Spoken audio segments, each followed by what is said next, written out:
நமஸ்காரம். உங்க கல்பனா ஸ்ரீகாந்த். நவம்பர் மாசம் கும்ப ராசி மற்றும் கும்ப லக்ன அன்பர்களுக்கு எப்படி இருக்கு அப்படின்றத நீங்க பாத்துக்கணும்.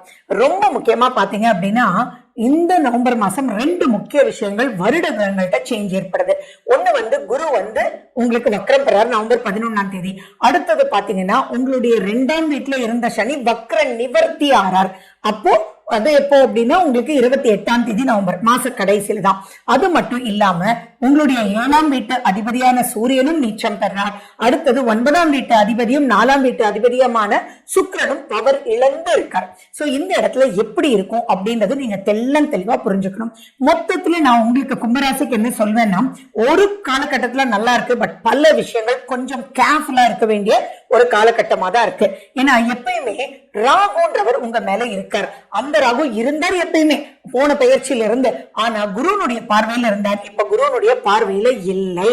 அப்படி இருக்கும்போது உங்க மேலேயே ராகு நடமாடும் போதும் 7ல கேது இருக்கும் போதும் எது எடுத்தாலுமே தடை, டிலே, பிளாக்ஸ், கன்ஃபியூஷன் அப்படின்றத நீங்க உங்களுக்கு ஹெட்டிங்கா கொடுத்துக்கணும். அப்ப எந்த ஒரு எக்ஸ்பெக்டேஷனுமே நீங்க நடக்கும்ன்றத வச்சுக்காதீங்க. அது எந்த ஒரு நிலையில இருந்தாலுமே கேர்ஃபுல்லா காஷனோட செயல்படணும்.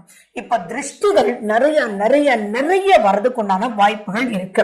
அண்ட் உங்களுக்கு 2ஆம் வீட்டுல சனி பகவான் வக்ரம் பெற்ற நிலையில இருந்தார். சுய ஜாதகத்துல சனி வக்ரம் அப்படின்னா அது வேற மாதிரி இருக்கும், அப்படி இல்லைன்னா நிலை வேற மாதிரி இருக்கும். பட் எனிகோ 2ஆம் வீட்டுல சனி வக்ரம்ன்றது அவ்வளவு ஒண்ணு ஃபேவரபிள் இல்ல.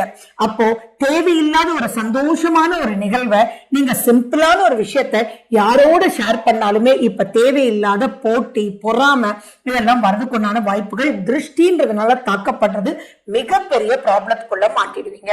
அதே மாதிரி அலர்ஜி சம்பந்தமான ஆரோக்கிய தாக்கம்,